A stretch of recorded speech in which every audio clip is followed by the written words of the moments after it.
So I'm a used car dealer, and today I'm bringing you with me to this car dealer auction. Today I'm going to show you what a dealer will pay for this Jeep Wrangler. We're going to bid on a repo today. So this one might actually surprise you. I'm not buying this for my car lot if I actually do buy it, but I've been paying attention to these Mini Cooper. The door won't even open, and the keys are inside of it. See that? What's going on here? Oh, no, there we go. Just stuck. But I have been actually paying attention to these a little bit more lately because when they go through auction, they're going through so cheap. It's because they're not good cars.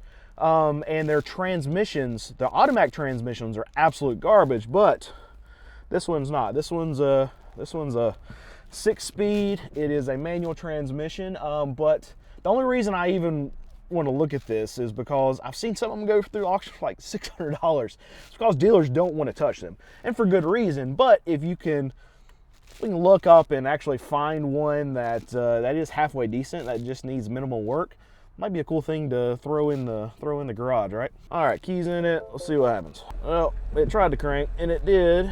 We got check engine light. Feels like it's missing a little bit.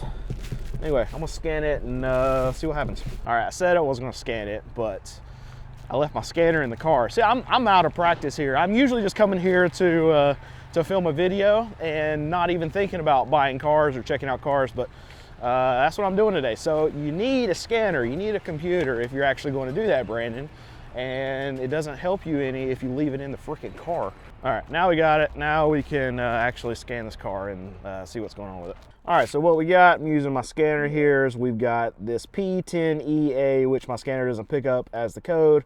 I looked it up and it says problem with the ambient air temperature sensor. I don't think that's a big deal, but it also has a cylinder 1 misfire. And I need to look under the hood and see how easy it is to get to the coils on this thing. I don't want to do any work at all to this. It is a little bit rough feeling, so it's definitely missing. A lot of times it's just coils, maybe a plug. Not crazy worried about that, but it depends on how much work it is. I'm buying this as a toy if I was going to buy it, and I don't want to have to do any work on any toys that I'm buying. All right, so I'm under the hood now. Another thing I want to look at is to make sure that like coils haven't been unplugged. As honest as used car dealers are, what we find a lot is that used car dealers, what they'll do is before the auction, they'll come out and they'll tamper with a lot of these cars. This sale is not as bad as a lot of the other sales that I go to. Smaller sale, they're able to police it a little bit more, but it's a common thing. Car dealers, shady, they want to get cars for cheaper, so what they do is they unplug sensors, unplug coils, things like that, make the car run rough before it actually goes to the auction, and hopefully other dealers won't bid against them. But coils should be just right under here, shouldn't be too much of an issue, and I don't see anything that has been unplugged, but in a lot of cases they don't make it obvious either. So anyway, we'll watch it, see if it's dirt cheap, then I'll buy it. When I say dirt cheap, like under $1,000. All right, here's that Mini Cooper. We're gonna watch it. I don't need to buy it, so I'm not even putting my head up here. We'll still watch it though, right? Trying to get 2,000. They started at 3,000, dropped down to 2,000, dropped down to 1,000. Oh, it's $300. I'll bid over $300. There you go. I think I'm at $400. It's rolling out. I'm at 400. Yeah, I hit at 600.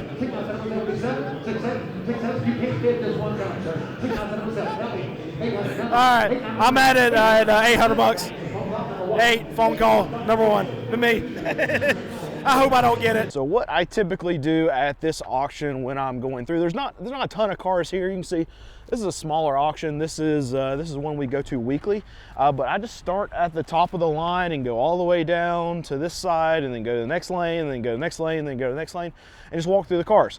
I could probably speed up this process looking at the run list. We have that provided to us before I get to this auction, but the auction's so small that I'm able to run through it in about an hour and pick out the cars that I want to look at. Now I've got another auction that I go to every week, and they run like anywhere between 2,500 and 3,500 cars every single week. I can't do that at that auction. Massive auction. They have like 16 lanes, and I look at a run list the night before on that. But here I don't have to. I'm just going to walk through and see the kind of cars I want to look at, something like that. Toyota Sienna, great cars. So that's what I do here, and preparedness is not my thing. Preparedness, is that a word? Being prepared is not my forte. My wife will tell you that. So we're just we're winging it today. All right, here's one I'll check out. It's not my favorite car. It's a 2012 Malibu, but we sell them really well. Yeah, but so anytime we see them, we will check them out.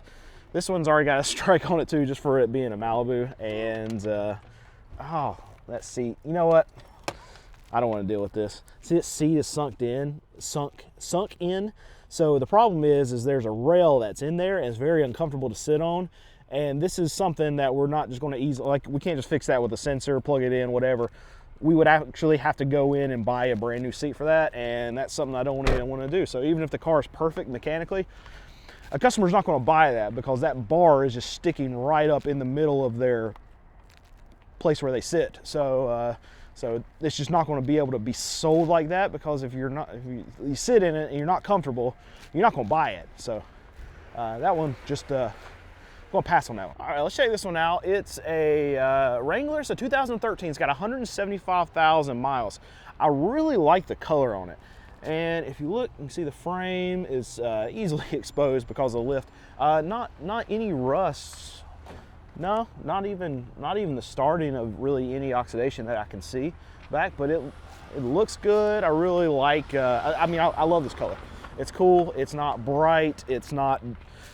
I mean, it's kind of dull, but it's like an army kind of color, just a little bit. I mean, I think it's a little bit more washed out than like an army green. All right, here's that Jeep.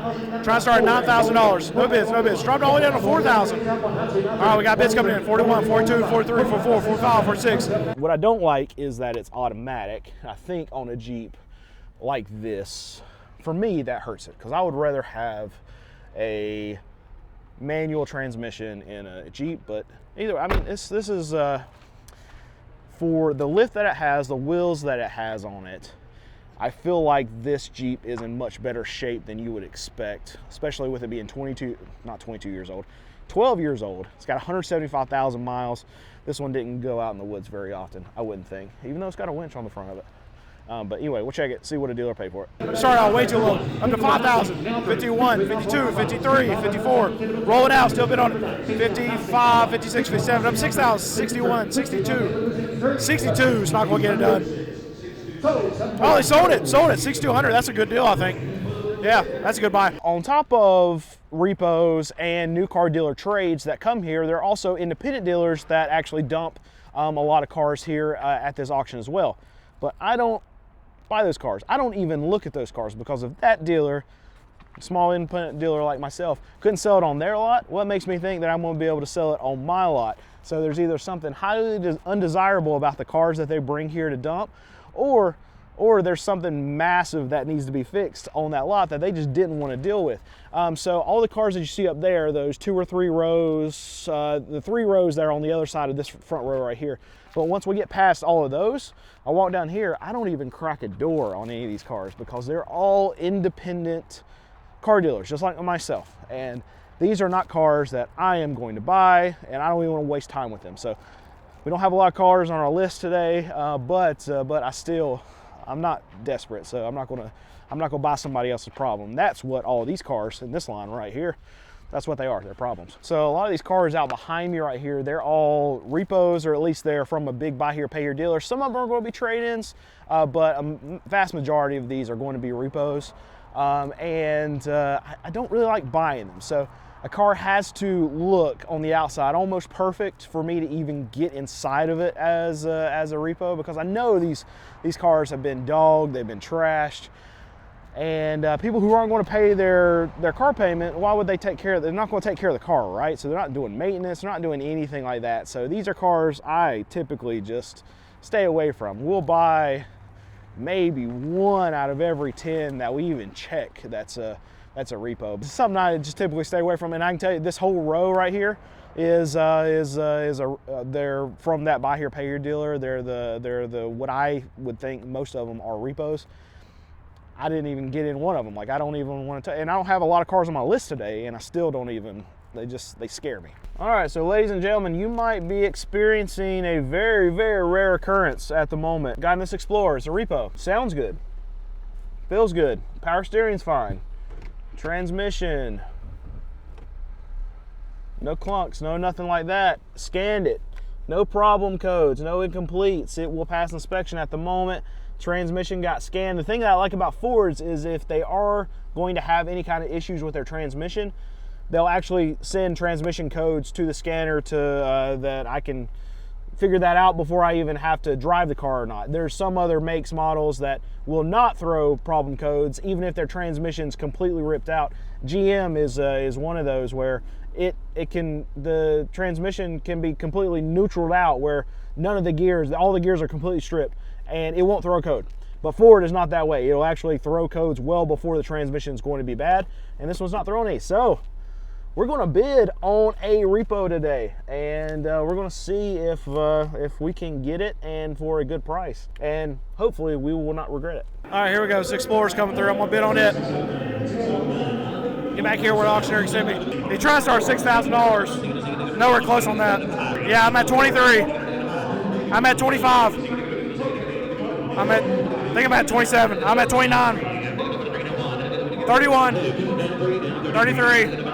I'm out. So go back to that Explorer. What I bid on it, I think I went up to $3,200. Somebody hit it at 33 after me. That was too much. $3,200 was too much for that Explorer. Coming up on tax time, I need to buy cars, so I'm paying a little bit more for cars. But this is just to show you an example. When we have a lot fewer cars here at the auction, stuff like that should be going probably high twos, like $2,700-$2,800 is what I would normally pay for something like that. And there's just fewer cars here. So they're going to go for more expensive today. There's a chance I might not buy anything today because we only have, they said before the auction, they only have like 110 cars, I think. And usually they'll run like 200. That's how 200 to 250.